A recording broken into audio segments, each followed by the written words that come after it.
I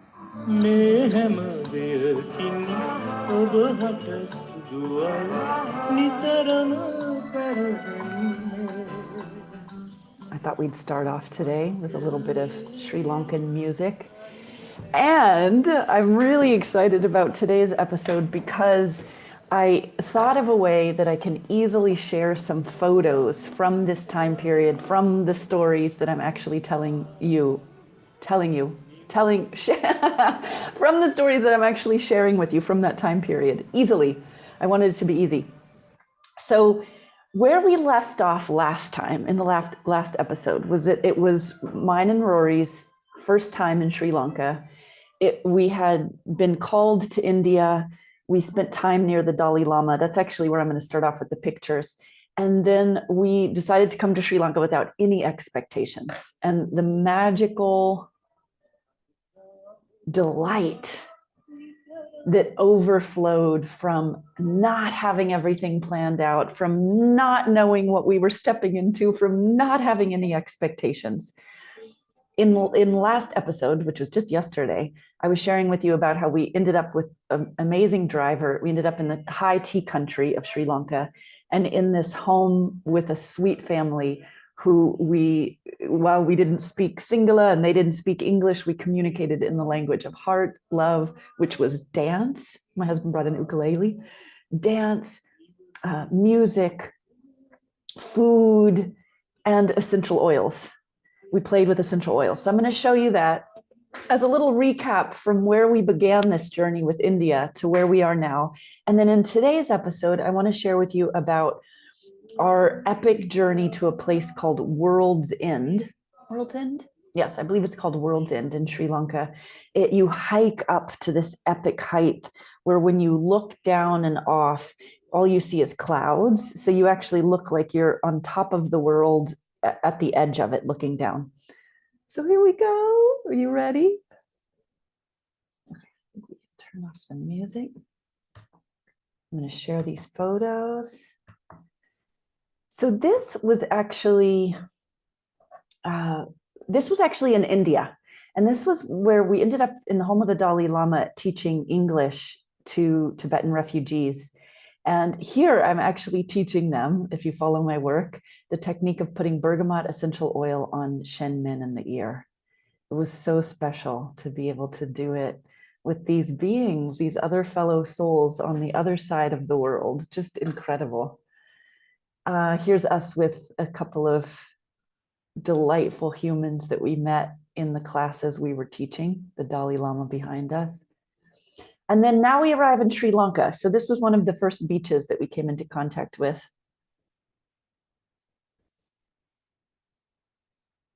And this was actually we took a riverboat cruise, cruising on this beautiful big river that makes its way right into the sea. It's a blurry picture, but I love this. It was our first time to eat something called egg happas.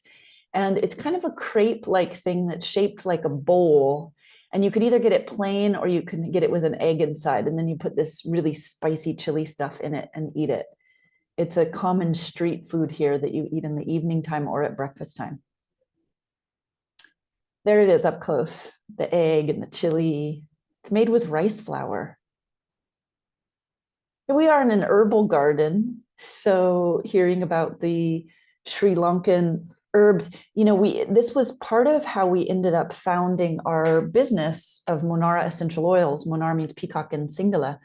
And it was because we saw that they have such incredible spices here in Sri Lanka, the cinnamon, the clove, the coriander seed, the ginger. And so these are all oils, and also other essential oils that we procure from here, like vetiver and then black pepper. This was the first entry into discovering what was possible for this herbal garden. Isn't it cool? Cardamom, that's the other one. The cardamom that Monara has right now, by the way, it's monara.org. If you want to check it out, I'll put it in the show notes. But the cardamom that we carry right now is actually from Guatemala, but we have an amazing cinnamon leaf and cinnamon bark, organic, directly imported from Sri Lanka. We are on the riverboat cruise. And actually, we stayed at a little hotel that we showed them this picture, and they asked if we would email it to them, to the proprietor of the hotel. And I didn't know why they were asking, but I said, sure. And then they created this big, huge poster of us with this photo that they gave to us as a gift when we left. Just the most generous thing. Some sights from Sri Lanka. This is such a typical meal here. So you can see there's, gosh, what, 1, 2, 3, 4, 5 different dishes here. And you, in essence, take each little dish and put it on top of the rice. And then Rory has a fork there, but we very quickly began to eat in the Sri Lankan way, which is with our hands, which is so fun to do. And I actually think the food tastes better that way. Some fishing boats and some glimpse of the sea. A lobster. Now, this was on the hike that I was telling you. So actually, let me go. These are a little bit out of order. So we're going to go here first. This was at the amazing home that we went to, that we had to walk through the leach fields and they all piled into one bedroom, gave Rory and I another bedroom. This was the first time that I had seen, let's see if this video plays. It's the first time that I had seen freshly grating coconut like this. And this is cooking there over the wood stove. Okay, so let's go back. This is the wood stove. I just love this picture. There's so much symbolism in here that to me conveys the medicine with a capital M of Sri Lanka. This hearth, this beautiful hearth for preparing foods that nourish the body, the wood that's been collected, the fire that gets started here, and all of the vessels that hold the delicious food at any different stage of preparation. There's something so completely, authentically nourishing about just this picture. And imagine this is the central piece inside this kitchen, the central feature. Okay, so here we are. This is the World's End hike that we went on. So you can see the beautiful waterfalls. There's Rory and I.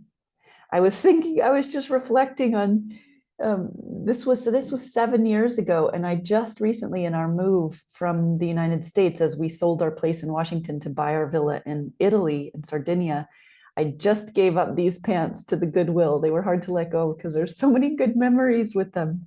Sri Lanka. Here we are at the top, so you can see that the clouds are there, and when you look over, it looks like you can't see an end to the drop. And there's a fable. It's not actually a fable, it's a true story, but it kind of goes like a fable about two lovers who, they were young, they were in love. Their love was forbidden because of something akin to a caste system, that it wasn't within the class difference of the two families. It was forbidden for them to be together. And so they came up here and they jumped. They leaped to their death together, holding hands. And we had heard this story. And the wild thing about this story is that not all that long after this, it was about 1.5 years, when we found the villa that I sit in now, we ended up meeting, in association with this villa purchase, a lovely man a Sri Lankan man, who helps to manage a tea plantation in the high country here. And he's in his 70s, I believe, late 60s or 70s. And he was there when they jumped. He was interviewed for the papers. I just thought it was a wild synchronicity to be connected with him. The universe is so creative. So here you can get a sense. Some more waterfalls.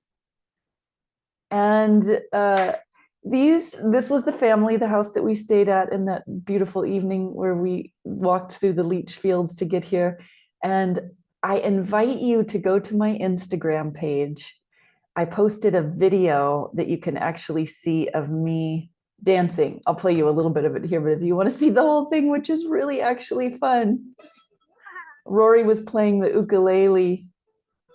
And actually, I wanted this lovely young girl to teach me she had so many epic Bollywood moves.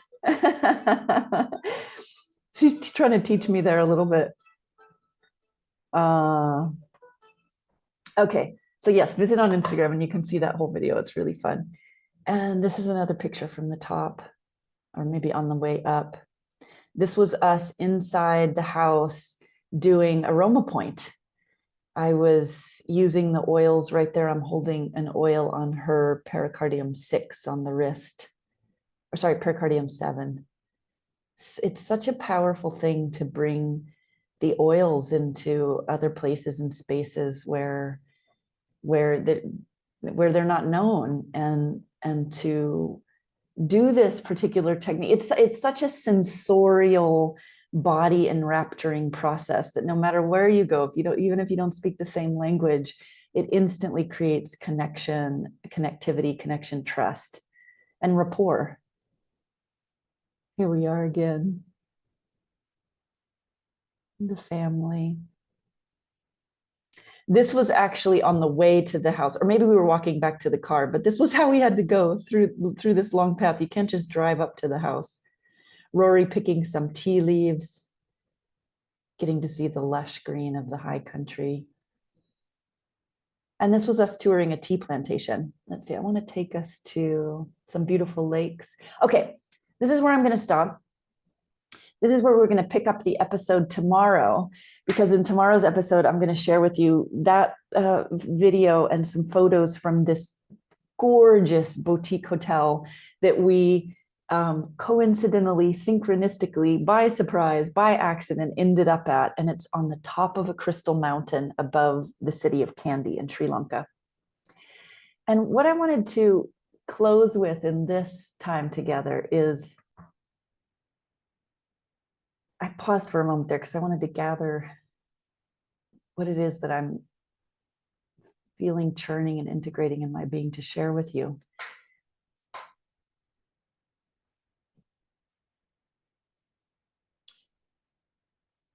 It's a fascinating thing to be a human being and have the genuine draw and desire for comfort and for stability and even for predictability. It's very natural to desire those things. And yet, if that's all that we have, comfort, predictability, stability, like if we really had all the things all the time exactly as we wanted them from our mind, I am a 99.9% certain we would be bored to death. We would be so bored. It would be so boring. And yet, if you don't have comfort and stability and predictability, if it was always changing, always chaos, uncomfortable, this sense of like not being taken care of, being on your edge, that just breaks down a person. That's hard living. It hurts. One of the things about traveling, and particularly like traveling in places where the culture is so different, and having some aspects of that travel not be all pre-planned out, not necessarily being focused on comfort, but being focused on adventure and the unknown. It is like fertilizing the ground of the soul to allow that to be in one's life. It's fertilizing. And not all that long ago, I had a phrase that came to me when I was actually in struggle. This was just last year. I was in struggle with when I was here in Sri Lanka, with feeling like things were feeling too hard and not flowing and being in the way that I wanted to. And there's certain comforts that I get used to in the States or in the Western world that are harder to, you either can't experience them here because it's not possible to find the items or to easily just travel to a particular store and get what you want. I was, it sounds silly, but after some months that can really take a toll. And I remember feeling the forces inside of me. One of them that was like, I want to just get out of here, be over it, be done with it. There were some other dramatizations going on, by the way. It wasn't just about not being able to get items that I wanted. And I remember having a conversation with my coach at the time, and she said something like, well, why have you considered just leaving, selling and leaving? And I thought about it for a minute, and I said, I don't want to be afraid to be nourished by the grit of life. I don't want to be afraid to be nourished by the grit of life. I don't want to become so attached to comfort in the ways that Tiffany's mind thinks comfort can exist, that I close myself off from being fertilized by the friction of life.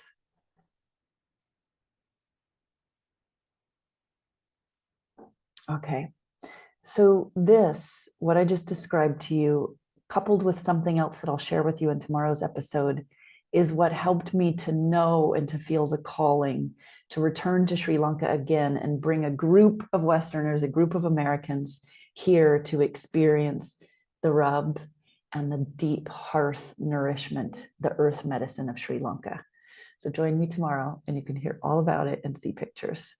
From my heart to yours.